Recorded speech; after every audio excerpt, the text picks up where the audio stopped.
विद्यार्थियों, आज अपन जल संसाधन टॉपिक से संबंधित जो अध्ययन है उसकी जानकारी प्राप्त करेंगे या उसका अध्ययन करेंगे। तो जल संसाधन से पहले हमने इतिहास का पहला पाठ पढ़ा था, जिसमें प्राचीन भारत के स्वर्णिम इतिहास का अध्ययन किया था। तो जल संसाधन, जल हमारे जीवन के लिए बहुत महत्वपूर्ण है। जल के बिना कोई भी प्राणी अपनी क्रिया प्रतिक्रिया नहीं कर सकता है या अपनी गतिविधियों को आगे नहीं बढ़ा सकता है। अर्थात जल ही वन और वन्य प्राणियों व अन्य खनिज संसाधनों के उपयोग के लिए भी आवश्यक होता है। हमारे पृथ्वी पर जो जल है वो जलीय भाग 71% है और थलीय भाग 29% है। थलीय भाग स्थलीय भाग 29 है और जलीय भाग कितना है? 71% है। इसके अलावा महासागरों से जो जल प्राप्त होता है वो खारा होता है, अर्थात महासागरों से जो जिस जल का प्रयोग किया जाता है वो 97% है। जबकि वास्तविक रूप से हम पेयजल के रूप में या मीठे जल के रूप में जितना प्रयोग करते हैं उस जल का प्रतिशत मात्र 3% भाग है। लेकिन इसमें भी 1% जल है वो सर्वाधिक मीठा है या हम इसका उपयोग भी करते हैं। जल की उपलब्धता की दृष्टि से हमारे देश में 1869 क्यूबिक मीटर की उपलब्धता है, जबकि वास्तविक रूप से उस जल का प्रयोग है वह 1123 क्यूबिक मीटर जल का ही प्रयोग किया जाता है। सन 2000 के अनुसार आंकड़ों को देखा जाए तो जल की मांग है वो 634 क्यूबिक थी, जबकि 2025 तक 1025 क्यूबिक मीटर जल की मांग की आवश्यकता होगी। तो इस प्रकार जल की अति आवश्यकता होगी, उसकी कई कारण हैं। यहाँ जल संरक्षण करना क्यों आवश्यक है, सबसे पहले उसको जानते हैं। जल का संरक्षण या जल का प्रबंधन, तो कई कारण हैं। इन कारणों में से पहले कारण है जनसंख्या वृद्धि। जनसंख्या वृद्धि। दूसरा कारण है तापमान या फिर वैश्विक समस्या।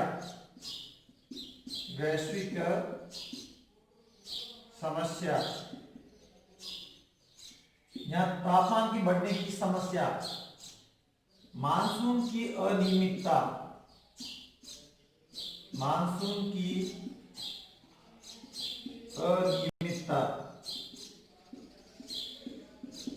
अर्थात आज हमारे भारत जैसे देशों के अंतर्गत हमारे देश में जल प्रबंधन करना बहुत आवश्यक है। तो जल प्रबंधन करना क्यों आवश्यक है? क्योंकि हमारे देश की जनसंख्या उत्तरोत्तर बढ़ती जा रही है। आज विश्व के अंतर्गत सर्वाधिक जनसंख्या वाला देश भले चाइना है, लेकिन दूसरा स्थान भारत का ही है। अर्थात भारत के अंदर यदि इस तरीके से जनसंख्या बढ़ती रही तो फिर उसके लिए जल संरक्षण तो जरूरी बनता ही है, क्योंकि जल की उपलब्धता के बिना मानव जीवन आगे नहीं बढ़ सकता है, प्रगति नहीं कर सकता है।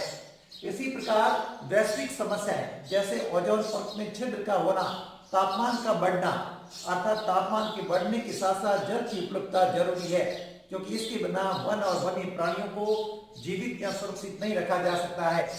इसी प्रकार मानसून की अनियमितता, जल का प्रबंधन करना जरूरी है। जैसे कि टांके, बावड़ी, कुएं, तालाब, ये जो संरक्षण के साधन हैं इसमें जल का होना आवश्यक है, क्योंकि हमारे देश में मानसून नियमित नहीं रहता है। कभी बाढ़ आ जाती है तो कभी सूखा पड़ जाता है, अर्थात अकाल जैसी परिस्थितियां हो जाती है। तो इस प्रकार सूखे और अकाल से निपटने के लिए जल का होना आवश्यक है। जल के बिना हम आगे नहीं बढ़ सकते हैं, हमारा जीवन खतरे में पड़ सकता है। इसलिए मीठे पानी की उपलब्धता जरूरी है। तो जल प्रबंधन इन सभी चीजों के लिए आवश्यक है। अर्थात हम देख सकते हैं कि जनसंख्या वृद्धि, तापमान की समस्या, मानसून की अनियमितता को कम करने के लिए जल का प्रबंधन आवश्यक है। इसके लिए सूखे और अकाल जैसी समस्याओं से भी हम निपट सकते हैं। तो हमारे देश में जल संरक्षण के कई उद्देश्य मौजूद है।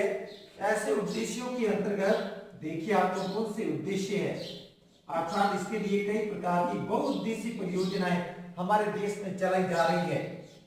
तो जल संरक्षण की क्या उद्देश्य है? जल संरक्षण का पहला उद्देश्य है विद्युत उत्पादन।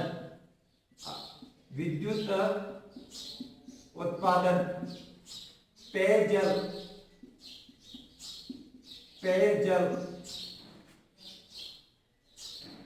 इसी प्रकार कृषि, मछली पालन,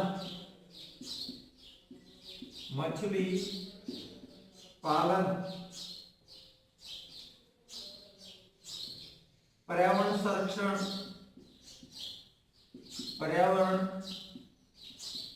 संरक्षण, बाढ़ व सूखे से निपटना, बाढ़ व सूखे से बचाव, मनोरंजन,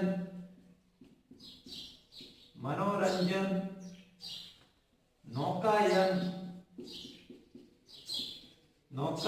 तो ये कुछ ऐसे उद्देश्य है बहुउद्देशीय नदी घाटी परियोजनाओं के, जिसके द्वारा हम अपने जीवन को और अन्य प्राणियों को जीवन को सुरक्षित रख सकते हैं। अर्थात बहुउद्देशीय नदी घाटी परियोजनाएं जो हमारे देश के लिए बनाई गई है, उनका मुख्य उद्देश्य विद्युत का उत्पादन करना, लोगों के लिए पेयजल की आपूर्ति करना, कृषि कार्य को बढ़ावा देना अर्थात सिंचाई में वृद्धि करना, मत्स्य पालन में मछली पालन करना, पर्यावरण संरक्षण, बाढ़ और सूखे से निपटना, मनोरंजन, नौकाओं का परिचालन करना। तो ये मुख्य उद्देश्य है बहुउद्देशीय नदी घाटी परियोजनाओं से संबंधित है। इसलिए आज हमारे देश के अंतर्गत भारत सरकार और राज्य सरकार द्वारा छोटी बड़ी कई परियोजनाओं को संचालित किया जा रहा है। इस इन परियोजनाओं के विकास के लिए पंडित जवाहरलाल नेहरू ने इसे आधुनिक भारत के मंदिर की भी संज्ञा दी है, क्योंकि इसके बिना हमारा जीवन आगे नहीं बढ़ सकता है। आधुनिक भारत के मंदिर, क्या कहा इनको?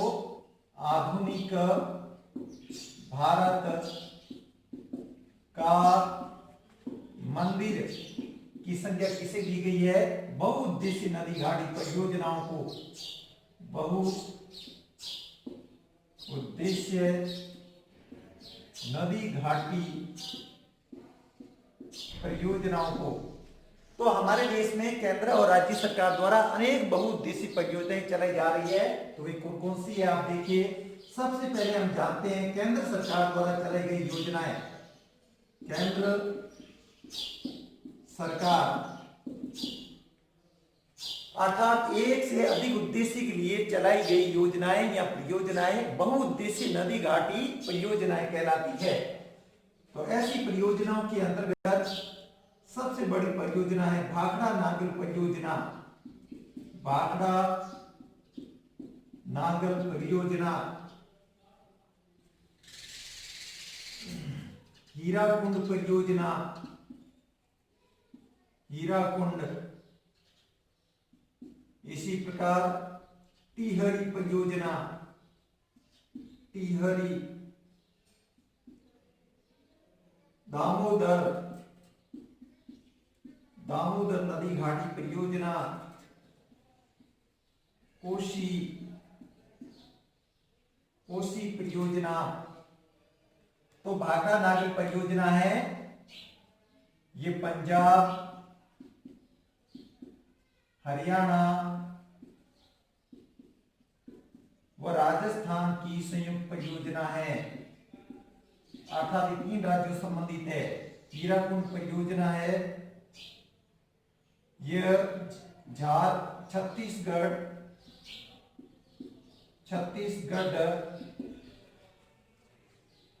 और उड़ीसा की परियोजना है। इसी प्रकार टिहरी परियोजना उत्तराखंड से संबंधित है। तो दामोदर घाटी परियोजना झारखंड व पश्चिम बंगाल से संबंधित है। पश्चिम बंगाल, कोसी परियोजना बिहार के अंतर्गत है। तो ये 5 परियोजनाएं केंद्र सरकार द्वारा चलाई जा रही है। अब ये परियोजना हम देखते हैं कि मानचित्र में कहां है। तो भाखड़ा नागल परियोजना यहाँ पर स्थित है, अर्थात हिमाचल प्रदेश और पंजाब की सीमा पर इसका निर्माण या इस बांध का निर्माण किया गया है। अर्थात यहाँ पर कौन सा बांध है? भाखड़ा नागल बांध। नागल यहाँ पर 13 किलोमीटर से नीचे है यहाँ पर, लेकिन इसको दोनों को पास में होने के कारण इसका पूरा नाम भाखड़ा नागल परियोजना रखा गया है। तो भाखड़ा परियोजना पंजाब के अंबाला जिले में। इसी प्रकार हीराकुंड परियोजना जो कि उड़ीसा के अंतर्गत स्थित है, अर्थात यहाँ पर जो परियोजना है वह हीराकुंड परियोजना है। इसी प्रकार दामोदर परियोजना थोड़ी इससे ऊपर है, यहां पर दामोदर।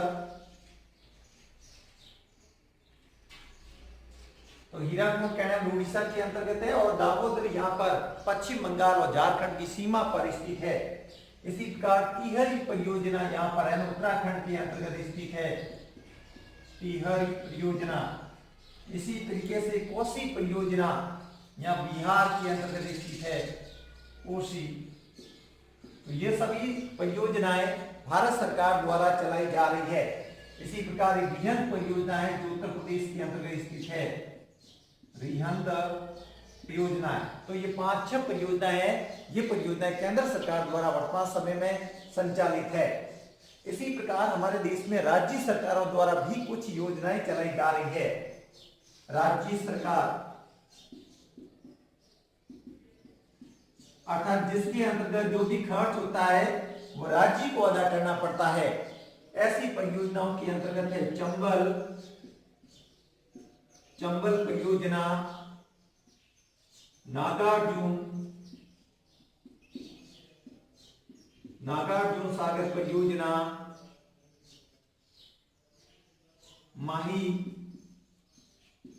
माही परियोजना।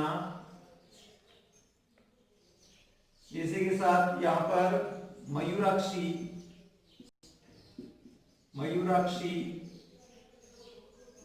फरका परियोजनाएं, तुंगभद्रा। तो ये कुछ ऐसी परियोजनाएं हैं जिसके ऊपर धनराशि केवल राज्य सरकार द्वारा ही खर्च की जाती है। तो उसकी पानी का वहन भी राज्य सरकार के सदस्य है या राज्य से संबंधित जो सदस्य है या जो लोग हैं वही करते हैं। उद्देश्य सबके समान है। चंबल परियोजना ये राजस्थान है, अर्थात यहाँ पर स्थित है। यहाँ पर यूं कह सकते हैं कि राजस्थान और मध्य प्रदेश इन 2 राज्यों की संयुक्त परियोजना है। कौन सी परियोजना? चंबल यहाँ पर स्थित है। इसी प्रकार दूसरी महत्वपूर्ण जो नागार्जुन आंध्र प्रदेश के अंतर्गत है, नागार्जुन सागर परियोजना आंध्र प्रदेश में। इसी तरीके से माही परियोजना ये राजस्थान के दक्षिण में अर्थात राजस्थान और गुजरात की सीमा पर स्थित है। माही अर्थात 2 राज्यों की जनता है उनके लिए पेयजल और सिंचाई के रूप में इस माही जल परियोजना का प्रयोग किया जाता है, अर्थात राजस्थान और गुजरात की संयुक्त परियोजना है। तो भद्रा बांध भी है, तो भद्रा परियोजना भी है। ये कर्नाटक और आंध्र प्रदेश की संयुक्त परियोजना है। तो भद्रा। तो कहने वाले इस तरीके से हम कह सकते हैं कि ये परियोजनाएं राज्य सरकार द्वारा संचालित है। मयूराक्षी और फरका दोनों पश्चिम बंगाल में है, अर्थात यहाँ पर मयूराक्षी है, तो यहाँ पर फरका परियोजना है। तो कहने का मतलब यह है कि मयूराक्षी और फरका दोनों ही पश्चिम बंगाल के अंतर्गत स्थित है। तो इस प्रकार कुछ योजनाएं केंद्र सरकार द्वारा संचालित है तो कुछ परियोजनाएं राज्य सरकार द्वारा संचालित हमें दिखाई दे रही है। तो इस प्रकार इन सभी परियोजनाओं का उद्देश्य लोगों के लिए पेयजल, सिंचाई और विद्युत उत्पादन करना है। अब हम भारत के अंतर्गत कुछ महत्वपूर्ण परियोजनाओं के बारे में जानते हैं विस्तार से, जिसमें 3 बड़ी परियोजनाएं हैं।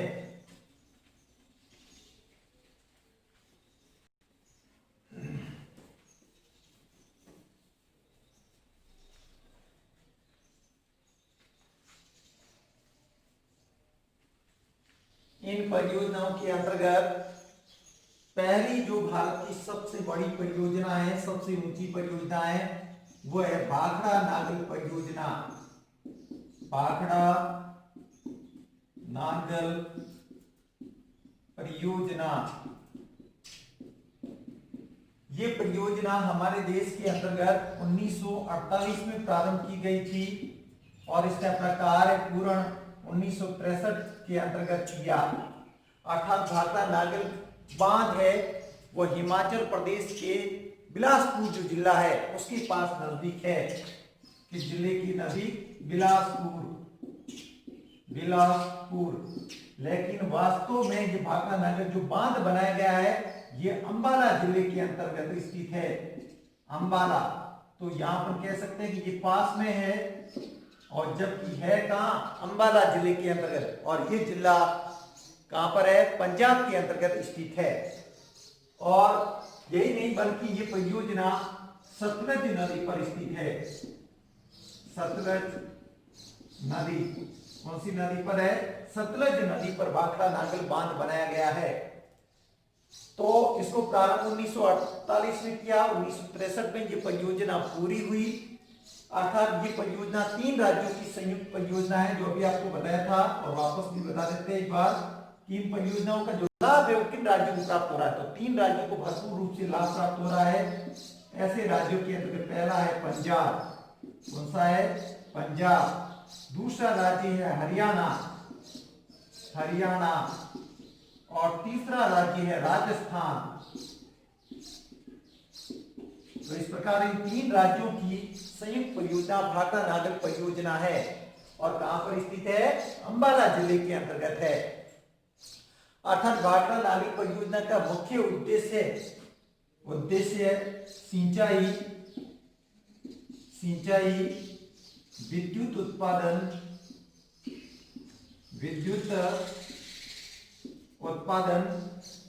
और पेयजल की पूर्ति करना है। अर्थात ये 3 प्रमुख लक्ष्य या उद्देश्य इस योजना के अंतर्गत हमें दिखाई दे रहे हैं। अर्थात भाखड़ा नागल परियोजना जो भाखड़ा बांध है उसकी कुल लंबाई है वो 518 मीटर है। कितनी है? 518 मीटर है, लंबा है, जबकि इसकी ऊंचाई 167 मीटर है। 167 मीटर ये बांध ऊंचा है। तो इस तरीके से कह सकते हैं कि भारत का सबसे ऊंचा जो बांध है वो कौन सा है? भाखड़ा नागल बांध है, और ये कंक्रीट पत्थर से निर्मित किया गया है। भाखड़ा बांध से नीचे ही 13 किलोमीटर दूर नागल बांध है। कौन सा बांध है? नागल बांध है। तो इस बांध से भी कई नहरें भी निकाली गई है। नहरें, ऐसी नहरों के अंतर्गत देखा जाए तो सरहिंद,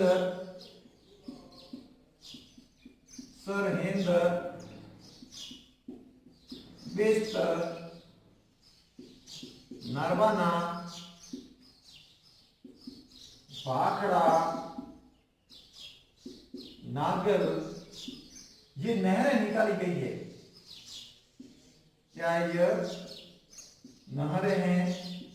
इन 5 नहरों के द्वारा सिंचाई आसपास के क्षेत्रों के अंतर्गत होती है। इसी प्रकार कोटला और गंगवाल में विद्युत गृह भी स्थापित किए गए हैं। कोटला व गंगवाल, ये 2 ऐसे ग्रह है जहां पर विद्युत का उत्पादन होता है। अर्थात विद्युत से संबंधित 2 ग्रह बनाए गए हैं। एक है कोटला के अंतर्गत, तो दूसरा है गंगवाल के अंतर्गत। तो कहने में नहरों से जहां एक और सिंचाई होती है, वहीं दूसरे जो 2 केंद्र हैं इनसे विद्युत का उत्पादन भी किया जाता है। तो इस प्रकार भारत की सबसे बड़ी जो परियोजना है वो भाखड़ा नागल परियोजना है, जिससे भारत को न केवल कृषि कार्य बढ़ती होती है बल्कि स्थानीय लोगों की आर्थिक समृद्धि भी बढ़ती है। तो इस प्रकार ये भाखड़ा नागल परियोजना भारत के उत्तर में या भारत की नहीं बल्कि विश्व की सबसे ऊंची नहर परियोजना होने के साथ साथ बांध के रूप में इसका प्रयोग किया जा रहा है। इसके बाद में दूसरी प्रमुख परियोजना है, वो आपके है दामोदर घाटी परियोजना।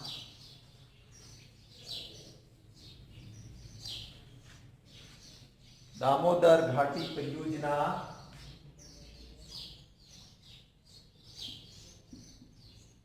दामोदर घाटी परियोजना ये परियोजना भी हमारे देश में 1948 के अंतर्गत प्रारंभ की गई थी, अर्थात स्वतंत्र भारत की प्रथम परियोजना मानी जाती है। स्वतंत्र भारत की जो प्रथम परियोजना कौन सी है? दामोदर घाटी परियोजना है। ये परियोजना या इसका निर्माण है वो दामोदर नदी पर किया गया है। दामोदर नदी, और इस नदी को बंगाल का शोक कहते हैं। इसका शोक कहते हैं, बंगाल का शोक कहा जाता है, क्योंकि ये बंगाल के अंतर्गत 18,000 वर्ग किलोमीटर मीटर 18,000 वर्ग किलोमीटर है। 18,000 वर्ग किलोमीटर के अंतर्गत मार्ग परिवर्तन कर देती है, बाढ़ का रूप धारण कर देती है, जिसके कारण भारी मात्रा में वहां की जनता को आर्थिक नुकसान होता है। तो कहने का मतलब ये कि दामोदर घाटी परियोजना या दामोदर जो नदी है ये ये इसके अंतर्गत नागपुर की पहाड़ियों से निकलती है। कहां से निकलती है? नागपुर की पहाड़ियां।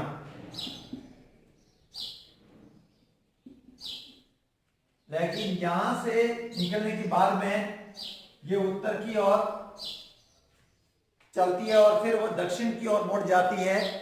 इसके बाद में बिहार, झारखंड और पश्चिम बंगाल तीनों में बहती है। तो बिहार और झारखंड में ये 290 किलोमीटर चलती है। तो पश्चिम बंगाल के अंतर्गत यह 240 किलोमीटर चलती है। कितनी चलती है? 240 किलोमीटर। तो इस प्रकार हम कह सकते हैं कि यह 290 और 240 किलोमीटर जो तीन राज्यों के अंतर्गत चलती है, तो यह बरसात के समय बाढ़ का रूप धारण कर लेती है। दूसरी ओर जब सूखे की स्थिति भी पैदा कर देती है, क्योंकि बाढ़ आ जाती है तो लोगों की जो आर्थिक गतिविधियां वो नहीं बढ़ती होती, कहने मतलब फसलें हैं वो तबाह हो जाती है, इसलिए वो लोग अपना विकास नहीं कर पाते हैं। लेकिन इसी दामोदर नदी पर ही इस दामोदर घाटी परियोजना का निर्माण है वो पश्चिम बंगाल के अंतर्गत वर्तमान समय में किया गया है। इस दामोदर घाटी के अंतर्गत बोकारो, कोनार, अधर, बरमो, बाला जैसे कुछ बांध भी बनाए गए हैं। तो ऐसे बांधों के अंतर्गत भी वहां की जनता को काफी फायदा होता है, अर्थात सिंचाई और पेयजल के रूप में उस जल का प्रयोग किया जा सकता है। तो ऐसे बांधों के अंतर्गत है बोकारो, कोनार, बरमो, अधर, बाला, ये सभी बांध इस दामोदर नदी घाटी परियोजना पर बनाए गए हैं। बोकारो नदी पर बोकारो बांध है, कोनार नदी पर कोनार बांध है, बरमो नदी पर बरमो बांध है, इसी तरह बाला नदी पर बाला बांध बनाया गया है। तो कहने मतलब इन नहरों के द्वारा पेयजल, सिंचाई और अन्य कृषि संबंधी कार्य है वो किए जाते हैं, और मत्स्य पालन भी यहाँ आसपास के क्षेत्रों में किया जाता है। इसके बाद भी यही दामोदर नदी पश्चिम बंगाल के अंतर्गत हुगली नदी में मिल जाती है। इस नदी गाड़ी परियोजना का जो विकास है वह अमेरिका की टेनेसी घाटी के आधार पर किया गया है। इसके आधार पर अमेरिका की टेनेसी घाटी, आखिर अमेरिका की जो टेनिस की घाटी जो परियोजना है उस परियोजना के आधार पर भारत में किस परियोजना का निर्माण हुआ है? दामोदर घाटी परियोजना का निर्माण हुआ है। इसी प्रकार इस परियोजना के तहत 3 विद्युत गृहों का भी निर्माण किया गया है जिनके नाम है बोकारो,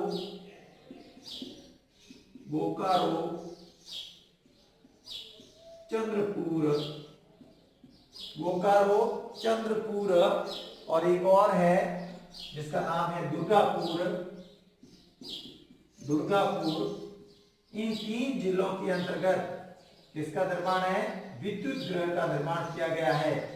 अर्थात हम यूं कह सकते हैं कि दामोदर घाटी परियोजना है, इस पर बोकारो, दुर्गापुर, चंद्रपुर 3 है वो विद्युत गृह यहाँ पर स्थापित किए गए हैं, अर्थात पानी से बिजली भी बनाई जाती है।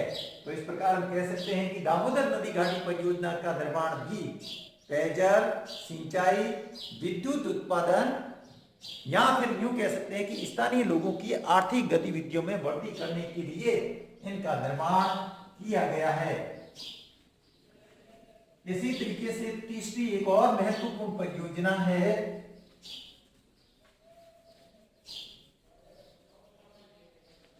उस परियोजना का नाम है हीराकुंड परियोजना। हीराकुंड परियोजना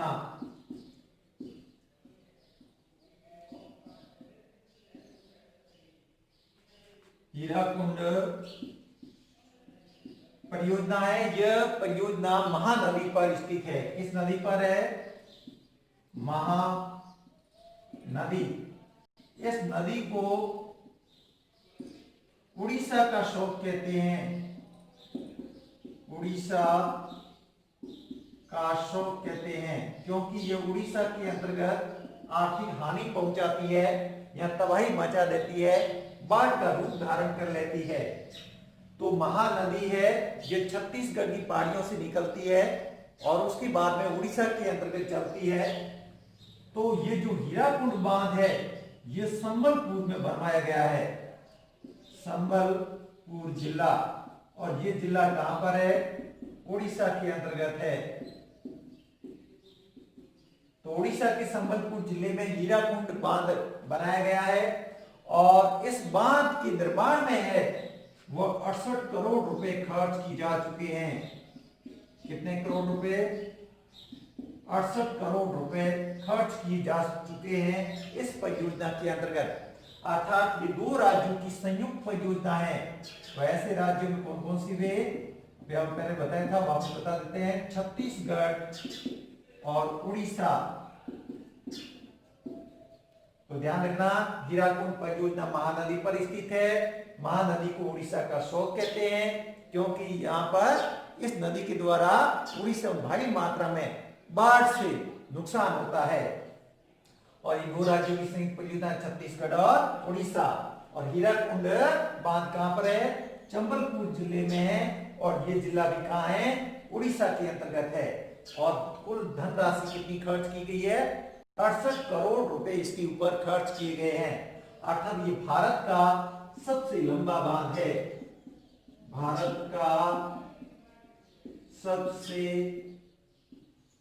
लंबा बांध। तो ये ध्यान रखना, कई बार पूछा जाता है कि भारत का सबसे लंबा बांध कौन सा है? तो हीराकुंड बांध है। और भारत का सबसे ऊंचा बांध कौन सा है? तो भाखड़ा नागर बांध होगा।